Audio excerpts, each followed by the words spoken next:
ભારત અને પાકિસ્તાન વચ્ચે તણાવની પરિસ્થિતિને જેને લઈને દેશભરમાં એલર્ટ છે। વડોદરા શહેરની વાત કરીએ તો વડોદરા શહેર પોલીસ કમિશનર દ્વારા પણ પોલીસ જવાનોને અલગ અલગ સૂચનાઓ આપવામાં આવી છે। ખાસ કરીને વાત કરીએ તો વડોદરામાં ઘણા બધા ઔદ્યોગિક એકમો આવેલા છે વડોદરા અને વડોદરાની આસપાસ, જેના સુરક્ષા વડાઓ સાથે ખાસ વડોદરા શહેર પોલીસ કમિશનર દ્વારા વાતચીત કરવામાં આવી છે ને ત્યારબાદ વડોદરા શહેરના પોલીસ કમિશનર નરસિમ્હા કુમારની આ પ્રેસ કોન્ફરન્સ, જેમાં તેઓ દ્વારા અલગ અલગ જે નિર્ણયો લેવામાં આવ્યા છે તે વિશે માહિતી આપવામાં આવી। ખાસ કરીને વડોદરા શહેરમાં જે દારૂખાનું વિક્રેતા એટલે કે ફટાકડા વેચતા વેપારીઓ છે તેઓને પણ નિર્દેશ આપી દેવામાં આવ્યા છે કે હાલ પૂરતા તેઓ ફટાકડાનું વેચાણ ન કરે, કારણ કે ફટાકડા ફોડવા પર આગામી કેટલાક દિવસ સુધી પ્રતિબંધ લગાવવામાં આવ્યો છે ને જેને લઈને જ આ માટેના નિર્દેશ વડોદરા શહેર પોલીસ કમિશનર દ્વારા આપવામાં આવ્યા છે। સાથે 300થી વધારે સિક્યુરિટી એજન્સીઓ સાથે પણ ચર્ચા કરવામાં આવી છે। 10,000થી વધુ ગાર્ડ સુરક્ષામાં તૈનાત છે તેવી પણ માહિતી વડોદરા શહેર પોલીસ કમિશનર દ્વારા આપવામાં આવી છે। પ્રેસ કોન્ફરન્સમાં શહેર પોલીસ કમિશનરે તમામ માહિતી આપી છે। ઇન્ટરનલ સિક્યુરિટી પરિસ્થિતિને ધ્યાને રાખી વડોદરા શહેર પોલીસ તમામ પ્રકારની સુરક્ષા વ્યવસ્થા માટે તૈયારીઓ કરી ચૂક્યા છે અને ભાગરૂપે વડોદરા શહેરમાં સ્થિત વાઇટલ ઇન્સ્ટોલેશન્સ, જેમાં airport, oil and natural gas installations, petrochemical complex અને કેમિકલ ઇન્ડસ્ટ્રીઝ કોમ્પ્લેક્સનો પણ સમાવેશ થાય છે। એવા ઇન્ડસ્ટ્રીઝના વાઇટલ ઇન્સ્ટોલેશનના સિનિયર એક્ઝિક્યુટિવ્સ, સિક્યુરિટી પર્સનલ અને આના સાથે સંકળાયેલા તમામ સ્ટેકહોલ્ડરો સાથે ચર્ચા કરીને એમના સિક્યુરિટી ઓડિટ, એમના ખૂબી ખામીને મૂલ્યાંકન કરીને ખામીઓ દૂર કરવા માટેનો આપણે એક્શન પ્લાન અને સાથે સાથે એક સંકલનથી તમામ ઇન્સ્ટોલેશનનું સુરક્ષા સુદૃઢ બનાવવા માટેનું એક એક્શન પ્લાન આપણે કરી છે અને તેના અમલમાં મુકાઈ ગયું છે। બીજું,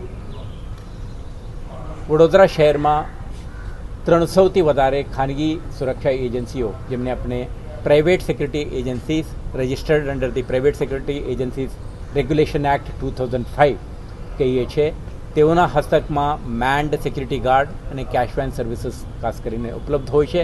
તો એમને પાસે 10,000થી વધારે ખાનગી સિક્યુરિટી ગાર્ડ્સ ઉપલબ્ધ છે। તો આ guards industrial units, commercial establishment, business એકમો, સ્કૂલ્સ, કોલેજીસ, એજ્યુકેશનલ ઇન્સ્ટિટ્યુશન્સ અને અન્ય સ્થળોએ સુરક્ષા માટે તૈનાત છે। એવા કર્મચારીઓ સાથે પણ આપણે મિલાપ બની રહે અને એમના સહયોગથી કેટલાક વિસ્તારોમાં સુરક્ષા વધારવા માટે આપણે એમને ઓનબોર્ડ કરવા માટે આજે તમામ એજન્સીના પ્રતિનિધિઓ, એમના સિક્યુરિટી હેડ સાથે આપણે એક બેઠકનું આયોજન કરી છે। આમાં ડીસીપી, એસીપી, થાના અમલદારો પણ ભાગીદાર બની છે। તો આપણે નંદેસરી, છાણી, મકરપુરા અને અન્ય વિસ્તારોમાં સ્થિત ઇન્ડસ્ટ્રીયલ એકમો, બેંક્સ, એસ્ટાબ્લિશમેન્ટ્સ અને અધર કમર્શિયલ યુનિટ્સ સાથે ખાતે તૈનાત સિક્યુરિટી ગાર્ડ્સને પણ પોલીસ એકમો સંકલનથી કામ કરવા માટે અને સુરક્ષા સંબંધિત કામગીરીમાં એમને પણ જોડવા માટેનો પ્રયાસ કરી છે। ત્રીજું, તમે જાણો છો કે આવા પરિસ્થિતિમાં ઘણા બધા પ્રકારની થ્રેટ હોઈ શકે છે। આપણે કોઈ એરબોર્ન થ્રેટ માટે આપણે મોક ડ્રીલનું આયોજન કરી, તે પછી બ્લેકઆઉટ એક્સરસાઇઝ કરી, નાગરિકોને પણ આવરી લઈને શહેરની જનતાની સુરક્ષા માટે તમામ પ્રયાસો આપણે હાથ ધરી છે। સિવિલ ડિફેન્સીસના તમામ ટીમોને પણ ઓનબોર્ડ કરી છે।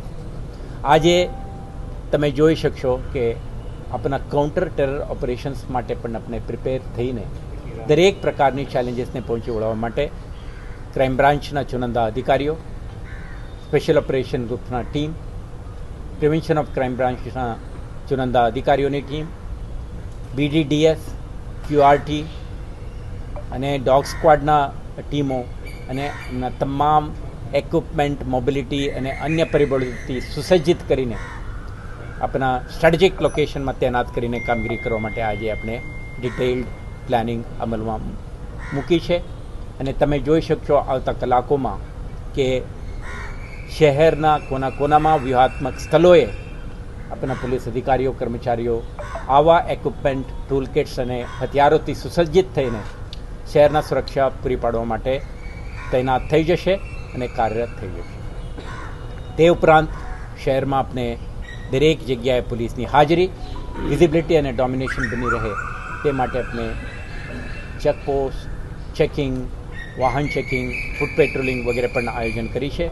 સમુદાયના સહયોગ અને ઓક્સિલરી ફોર્સીસના મદદથી શહેર પોલીસ એવા વિસ્તારોમાં પણ હાજરીથી, ડોમિનેશનથી અને પ્રેઝન્સથી કોઈ પણ પ્રકારના અનિચ્છનીય બનાવ ના બને અને બને તો તેને રિસ્પોન્ડ કરવા માટેના પૂર્ણ તૈયારી સાથે ઉતરી છે. તો શહેર પોલીસ દ્વારા આજની ઇન્ટરનલ સિક્યુરિટી ચેલેન્જીસને સામા કરવા માટે તમામ તૈયારીઓ થઈ ચૂક્યું છે. એક્શન પ્લાન અમલમાં મૂકી છે અને એન્ફોર્સમેન્ટ એજન્સી તરીકે અન્ય દળોને પણ આપણા સાથે રાખી લીડરશિપ રોલમાં શહેર પોલીસ આજે આપનું ભૂમિકા અને જવાબદારી નિભાવી રહ્યું છે. આભાર. શહેરની નાજુક પરિસ્થિતિમાં સોશિયલ મીડિયા પર પણ ઘણા લોકો જે રીતે ખોટા મેસેજીસ ફેલાવી રહ્યા છે એને લઈને આજે આપણા અહીંયા બ્રીફિંગ સેશનમાં ફાઇનાન્શિયલ ક્રાઇમ ડિવિઝન પણ છે અને સાયબર ક્રાઇમ યુનિટ પણ છે. તો કોઈ ફાઇનાન્શિયલ વોરફેરના રૂપે કેટલાક પ્રવૃત્તિઓ ચલાવવાની પ્રયાસ થઈ શકે અને સાથે સાથે સાયબર ક્રાઇમના માધ્યમથી ઇન્ટરનેટના માધ્યમથી પણ કેટલાક ડેટા સિક્યુરિટી બ્રીચેસ કે અન્ય પ્રકારની રૂમર મોંગરિંગ, હેટ કન્ટેન્ટ મૂકવાનું વગેરે પ્રયાસો થવાની શક્યતા છે. તો આપણા સાયબર ક્રાઇમ પોલીસ સ્ટેશનના તમામ એક્સપર્ટ ટેકનિકલ પોલીસ અધિકારીઓ, પોલીસ સ્ટેશનમાં કાર્યરત આપણે ટેકનિકલ ઓફિસર્સ અને ડી સ્ટાફના અધિકારી કર્મચારીઓ પણ આના કામમાં જોડાય છે.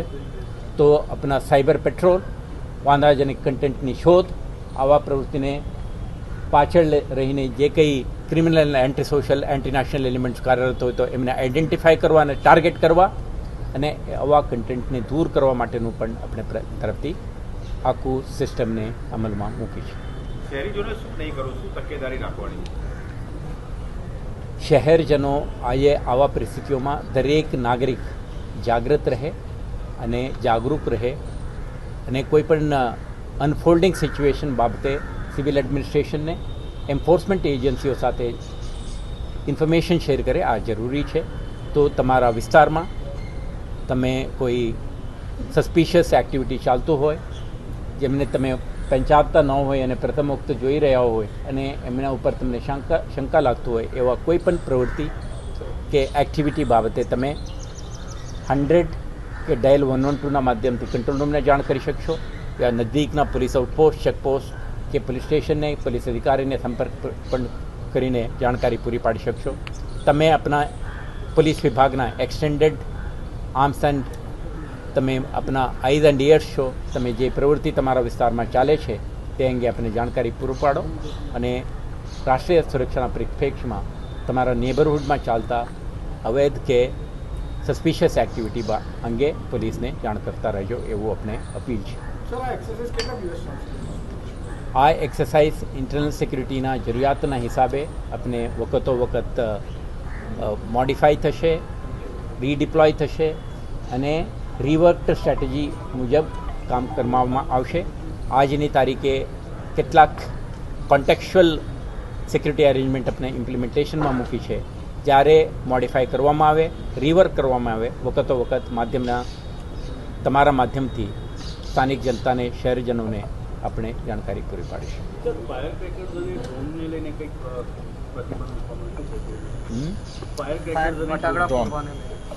આપણે જોયું છે આવા પરિસ્થિતિઓમાં કેટલાક વખતે કે ઇન્ટરનેશનલ બોર્ડર અને ફ્રન્ટલાઇન સ્ટેટોમાં આપણે જોયું કે દુશ્મન રાષ્ટ્ર દ્વારા ડ્રોનનો ઉપયોગ પણ કરવામાં આવ્યું છે.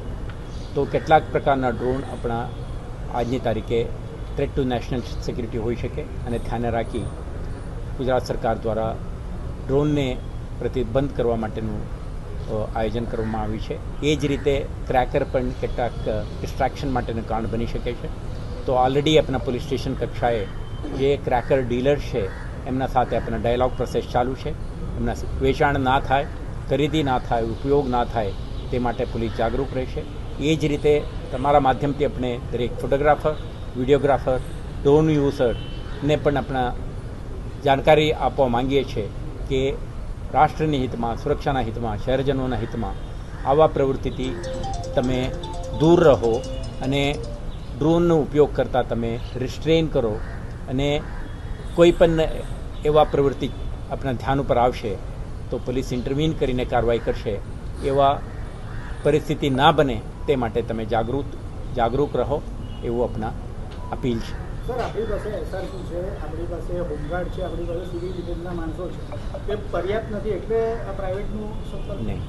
અત્યારે આપણે દરેક નાગરિક સુરક્ષા માટે કમિટેડ હોવું જોઈએ. પોલીસ પૂરતા સંખ્યામાં છે. હોમગાર્ડ અને સિવિલ ડિફેન્સ અને NSS, NCC, TRB એમને સિવિલ ડિફેન્સના પરિપ્રેક્ષમાં એમના જવાબદારીઓ છે.